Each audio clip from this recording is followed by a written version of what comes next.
Assalamualaikum warahmatullahi wabarakatuh. Salam sejahtera untuk kita semua.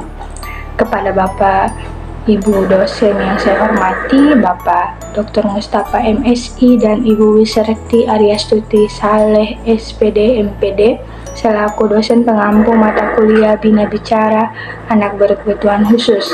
Perkenalkan, nama saya Grace Ellen Risakota dengan NIM 220405 5000023. Di sini saya akan membuat video tentang penjelasan anatomi organ bicara, proses pembentukan suara dan mekanisme bicara. Langsung saja kita masuk pada penjelasannya. Secara etimologis, mekanisme berbicara berasal dari dua kata, yaitu mekanisme dan berbicara atau bicara. Mekanisme adalah istilah yang berasal dari bahasa Yunani, yaitu mesmen, yang memiliki arti instrumen, mesi perangkat beban, perangkat, peralatan untuk membuat sesuatu, dan dari kata mesos yang memiliki arti sarana dan cara menjalankan sesuatu. Secara umum, mekanisme adalah pandangan bahwa interaksi bagian-bagian dengan bagian-bagian lainnya dalam suatu keseluruhan atau sistem secara tanpa disengaja menghasilkan kegiatan atau konsekuensi yang disesuaikan dengan tujuan. Mekanisme berbicara adalah suatu proses produksi ucapan atau perkataan oleh kegiatan terpadu dari pita suara, lidah, otot yang membentuk rongga mulut, serta kerongkongan dan paru-paru. Dalam mekanisme berbicara, tentunya organ-organ yang telah disebutkan tadi memegang peran penting dalam proses terjadinya mekanisme tersebut. Nah, di sini saya akan menjelaskan satu persatu organ-organ yang berperan dalam mekanisme berbicara.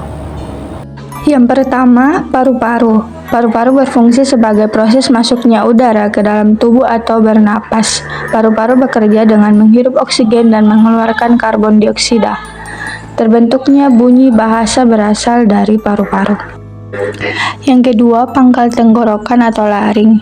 Laring merupakan tabung berbentuk corong di dalam tubuh, berfungsi sebagai jalan masuknya udara, makanan, dan cairan. Rongga tenggorokan yang terbuka dapat membangun suara vokal, sedangkan rongga yang tertutup dapat membangun suara konsonan. Yang ketiga, rongga anatekak. Rongga anatekak adalah rongga mulut yang berhubungan dengan rongga hidung. Pharynx yang bergetar dengan pita suara akan menghasilkan bunyi faringal. Yang keempat, pita suara. Pita suara diatur oleh sistem otot tiroid, berfungsi sebagai katup yang membuka dan menutup, serta mengatur jalannya udara dari paru-paru yang melewati tenggorokan. Ketika pita suara terbuka lebar dan udara bebas keluar tanpa ada menghalangi, maka vokal yang dihasilkan yaitu huruf H, P, T, S, dan K. Ketika pita suara bergetar, bagian atasnya akan sedikit terbuka dan menghasilkan bunyi huruf B, D, G, M, R. Ketika pita suara tidak bergetar, bunyi yang dihasilkan yaitu P, T, C, K, F, H, S.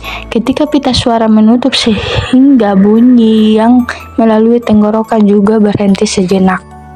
Yang keempat, langit-langit lunak, velum, dan uvula. Ketika membentuk bunyi nasal, velum dan uvula turun dan menyebabkan udara dapat leluasa keluar dari hidung.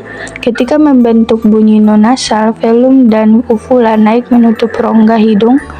Adapun bunyi velar dihasilkan oleh velum, sedangkan bunyi uvular dihasilkan melalui hambatan anatekak. Yang keenam, langit-langit keras atau palatum. Ketika menghasilkan bunyi bahasa, langit-langit keras menjadi artikulator pasif. Bunyi yang dihasilkan oleh palatum disebut bunyi palatal, sementara bunyi yang dihasilkan oleh unjung lidah ialah bunyi apikal, dan bunyi yang dihasilkan oleh tengah lidah dinamakan bunyi medial. Yang ketujuh, gusi, gigi, dan bibir.